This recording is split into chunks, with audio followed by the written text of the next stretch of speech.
Olá, bem-vindos! Hoje a gente vai fazer um mergulho num texto, assim, fundamental. O primeiríssimo capítulo da Carta de Paulo aos Romanos. Temos aqui uma Bíblia de estudo, um comentário teológico também para ajudar a gente a desvendar um pouco essa parte. A ideia é tentar entender o coração da mensagem de Paulo logo aqui no começo, sabe? O que ele quer dizer com o Evangelho, como ele vê a nossa situação da humanidade perante Deus. E, bom, qual a resposta de Deus para isso tudo? É uma abertura bem forte, então. Vamos lá. Logo de cara, Paulo se apresenta. Servo de Cristo Jesus, chamado para ser apóstolo, separado para o Evangelho. Nossa, isso já diz bastante, né? Com certeza. É uma combinação interessante de humildade e, ao mesmo tempo, de autoridade. Servo, que no grego é doulos, era mesmo escravo. Alguém que pertencia totalmente a outro. Paulo está dizendo, minha vida é de Cristo. Mas junto com isso, ele diz apóstolo, apóstolos, que significa enviado. Alguém com uma missão, com a autoridade que vem de Deus. Ele não escolheu isso, né? Ele foi chamado, foi separado por Deus para essa mensagem específica, o Evangelho. Uma mudança radical para ele, que antes era fariseu, separado para a lei. Exatamente. Uma virada em tanto, antes separado para a lei e agora separado para o Evangelho. E esse Evangelho que ele foi separado para anunciar o que é exatamente. Paulo parece que faz questão de dizer que não é algo que surgiu do nada, né? Isso, ele conecta na hora com as promessas antigas. Diz que o Evangelho foi prometido por Deus por meio dos seus profetas nas Escrituras Sagradas. Ah, então tem uma continuidade. Tem. Não é um plano B, sabe? É o cumprimento do que Deus já vinha falando. E o centro absoluto de tudo, Jesus Cristo. Paulo destaca as duas naturezas dele, né? Descendente de Davi segundo a carne. A humanidade dele. Sim, a humanidade real, a ligação com a história de Israel. Mas também declarado filho de Deus com poder, segundo o Espírito de Santidade, pela ressurreição dos mortos. A ressurreição como prova, então. Que é a prova definitiva da divindade do poder dele. Basicamente, o Evangelho é Jesus. Simples assim. Faz todo sentido. Ele primeiro estabelece a base, Escrituras e Jesus. E ele também fala para quem é essa mensagem, qual o objetivo, certo? Ele fala de levar todos os gentios à obediência por fé. O que é isso? Sim, o alcance é para todo mundo, né? Todos os gentios. Basicamente, quem não era judeu. E o alvo é essa obediência por fé. Essa expressão é muito importante. Nas fontes, fica claro que, para Paulo, a fé de verdade não é só acreditar intelectualmente. Não fica só na cabeça. Não fica. Ela transforma a pessoa. Leva a uma vida de obediência, de submissão voluntária a Cristo. Fé e obediência são, inseparáveis. Uma é a raiz, a outra é o fruto que aparece. Entendi. E ele também mostra uma vontade enorme de ir a Roma, né? Mesmo sem conhecer o pessoal lá ainda. Ele quer compartilhar, receber encorajamento, ver frutos do Evangelho lá também. Isso mostra bem o coração missionário dele, né? E a importância da comunidade cristã. A fé não era algo só individual para ele. Era para ser vivida e compartilhada, fortalecendo todo mundo. Aí a gente chega naquele versículo que sempre me pega, o 16. Não me envergonho do Evangelho. Se a gente pensa no contexto da época, Roma, né, o centro do poder, o orgulho todo, e a mensagem era sobre um carpinteiro judeu crucificado como criminoso, uma morte horrível, humilhante, fora a perseguição que o próprio Paulo sofria por causa disso, tinha muito motivo para ter vergonha. Não. Exatamente. Tinha todos os motivos. A mensagem parecia loucura para os gregos, com toda a filosofia deles, e para os judeus era um escândalo. Eles esperavam um Messias rei vitorioso, não alguém crucificado. Ia contra o poder militar, o status social, o orgulho imperial, as tradições religiosas, quase tudo. Mas Paulo fala, não me envergonham. Por quê? Porque ele sabe o que essa mensagem faz. Ele define o evangelho como dinamis. Dinamis. Tipo, dinamite. Isso, a palavra deu origem a dinamite. É o poder explosivo de Deus para salvar todo mundo que crê. Primeiro o judeu, depois o grego, o gentil. Então a confiança dele não era na própria capacidade de convencer, mas no poder da mensagem em si. Um poder que vem de Deus e que muda vidas de verdade. Exato. É um poder que salva. Oferecido para todos, mas que só, digamos, ativa naqueles que creem. A fé é a chave, o canal que liga a pessoa nesse poder divino. E os comentários, é interessante, eles alertam para a gente manter esse evangelho puro, sabe? Cuidado com versões distorcidas que aparecem por aí. Tipo, Tipo um evangelho que só promete riqueza material, da prosperidade, ou um que foca só em milagre, mas esquece da mudança de vida, do arrependimento, ou um que ignora que Jesus tem que ser o Senhor da nossa vida, não só Salvador. entendi. Manter o foco na mensagem original de Paulo. E o versículo seguinte, o 17, liga o evangelho com a justiça de Deus, que se revela nele. Essa ideia de justiça de Deus, às vezes, soa um pouco assustadora, né? Afinal, se Deus é justo e nós somos falhos... Pois é. Mas essa é a grande virada, a descoberta que, uau, mudou tudo para o Lutero, para a Reforma. Aqui, justiça de Deus não é só o atributo de Deus ser justo. Se fosse só isso, a gente estava perdido mesmo. É o ato de Deus, o ato justo dele de declarar justo quem não é. É uma justiça que vem de fora, a justiça perfeita de Cristo. Que é colocada na nossa conta. Exatamente. O termo técnico é imputada, colocada na nossa conta quando a gente crê. É um presente, pura graça. Não é algo que a gente conquista ou merece. É como se a gente recebesse um status legal de justo diante de Deus, mesmo sem ser perfeito ainda. Perfeito, é isso. E a frase de fé em fé reforça. Tudo começa com a fé, continua pela fé. Do início ao fim, o canal é a fé. Alguns comentaristas também veem aí a ideia de que essa fé que justifica, ela não para aí. Ela leva a uma vida de fé contínua, um crescimento, a santificação. E Paulo ainda cita Abacuque, né? O justo viverá por fé, mostrando de novo, isso já estava nas Escrituras. Entendi. Essa primeira parte, então, estabelece a base. O evangelho é poderoso, é a boa notícia da salvação pela fé, revelando essa justiça que é um presente de Deus. Mas aí, a partir do versículo 18, o tom muda drasticamente. Paulo começa a falar da ira de Deus. Nossa, isso soa pesado. O que seria essa ira, hein? As fontes ajudam a gente a entender? É uma mudança forte de tom. Mas é crucial entender o que não é essa ira. Não é um ataque de raiva de Deus como a nossa, sabe? Impulsivo, vingativo. Não. A ira de Deus, como Paulo e os comentaristas descrevem, é a reação firme, constante e justa de um Deus que é santo contra tudo aquilo que vai contra a sua natureza, contra o pecado, contra o que destrói a criação e a glória dele. É a aversão santa de Deus ao mal. E ela se revela do céu. O que isso quer dizer? Indica que a origem é divina. E que não é só algo lá para o futuro, para o juízo final. É uma realidade presente, ativa na história humana. Deus não é indiferente ao mal. E contra o que, especificamente, essa ira se revela? Paulo é bem claro. Contra toda impiedade e perversão dos homens que detêm a verdade pela injustiça. Impiedade e perversão. O que seria isso? Impiedade é a falta de reverência, de reconhecimento a Deus.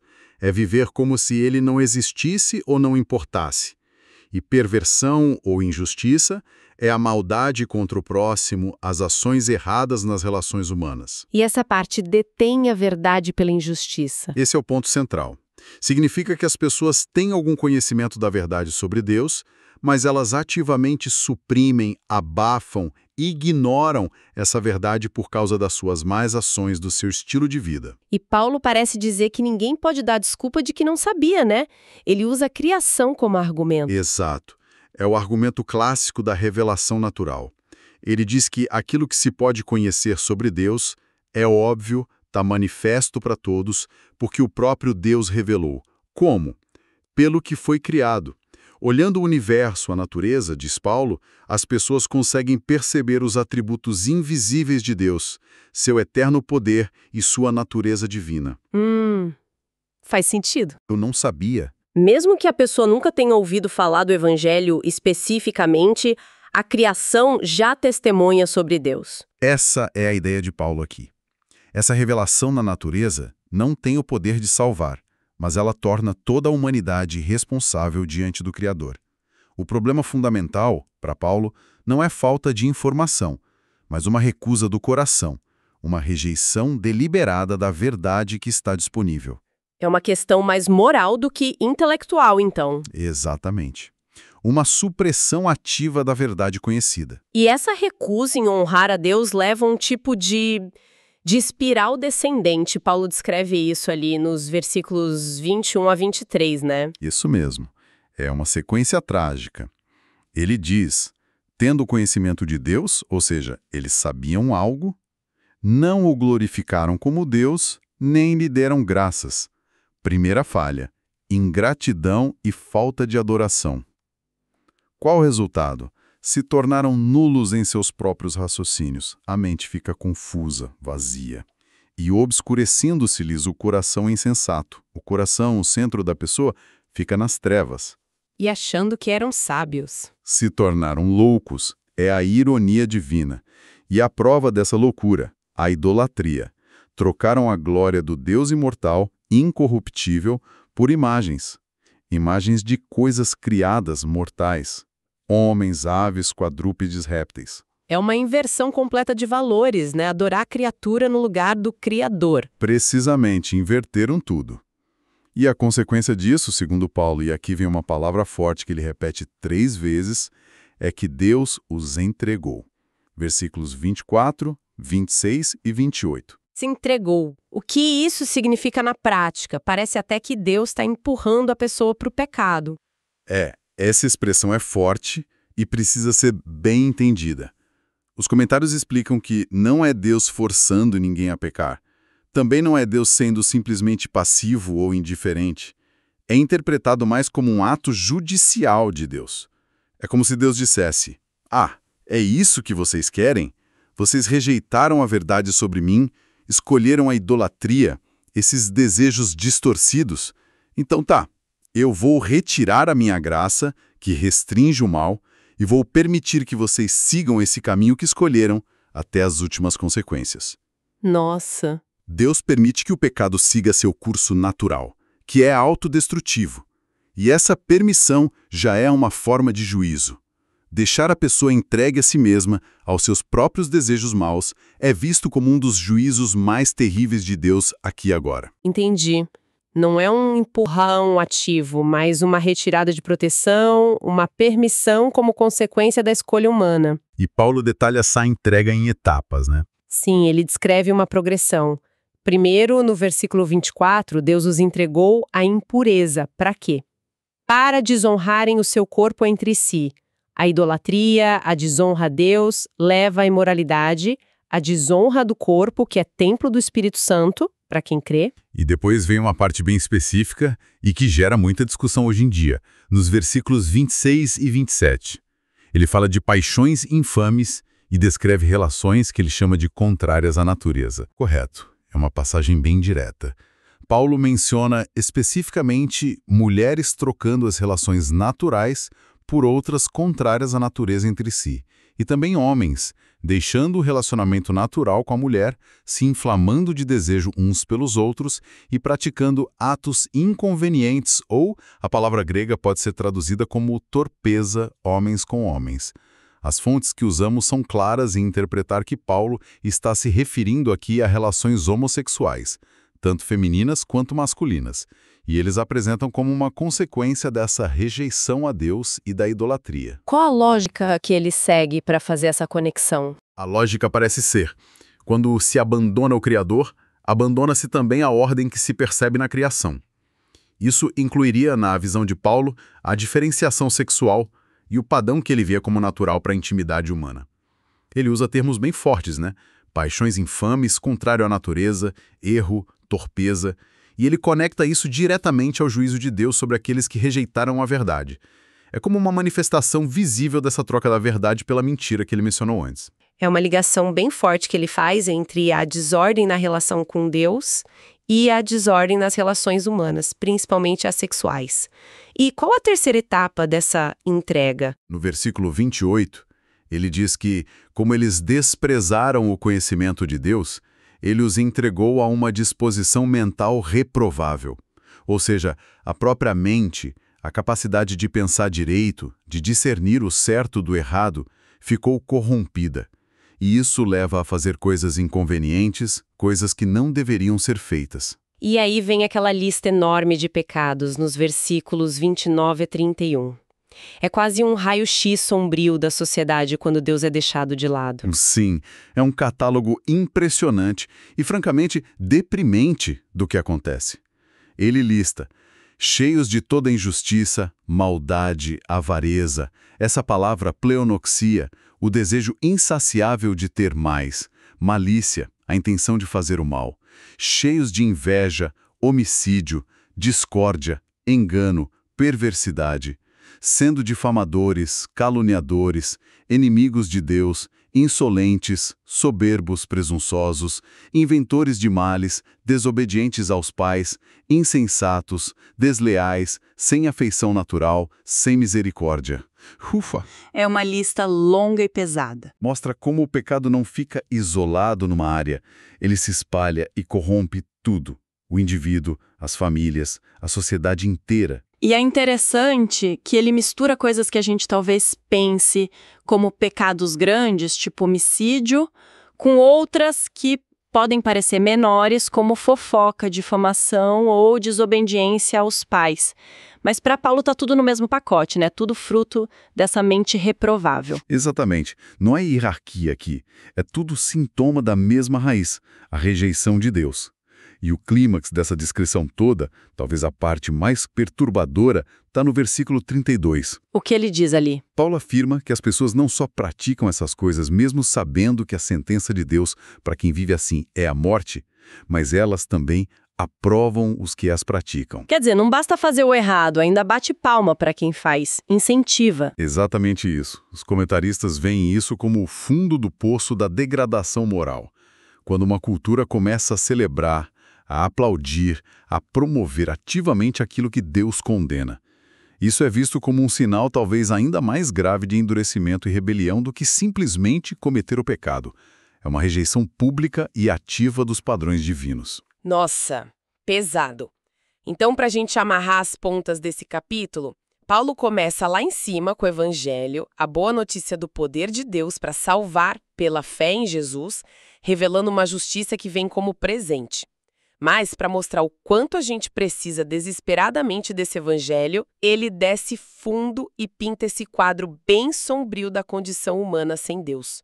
Uma condição marcada pela rejeição da verdade revelada, pela idolatria e por uma decadência moral profunda, que não só atrai a ira justa de Deus, mas que já é em si mesma uma forma de juízo divino. Perfeito, é exatamente isso. Ele está, digamos, nivelando o campo de jogo. Mostrou aqui que os gentios, mesmo tendo a luz da criação, estão perdidos em seus pecados. Nos capítulos seguintes, ele vai argumentar que os judeus, mesmo tendo a lei de Moisés, também estão na mesma situação. Para chegar onde? Para chegar à conclusão universal de que todos, sem exceção, pecaram e estão afastados de Deus. E, portanto, todos precisam da mesma solução, a salvação que só o Evangelho oferece, a justificação pela graça através da fé em Jesus Cristo. Este primeiro capítulo é fundamental para a gente entender a profundidade do problema humano para o qual o Evangelho é a única resposta. Isso deixa a gente com uma questão para pensar, né? Se Paulo argumenta que a própria criação revela a Deus de forma tão clara que torna a humanidade indesculpável, como é que a gente olha para a natureza hoje? Com toda a sua beleza, sua complexidade incrível que a ciência explora, mas também com sua aparente indiferença, sua brutalidade, às vezes as catástrofes, o sofrimento que existe nela. Como essa dupla face da natureza pode talvez desafiar ou informar a nossa busca por sentido, por moralidade, ou mesmo a nossa ideia sobre o divino hoje? É algo para a gente continuar refletindo.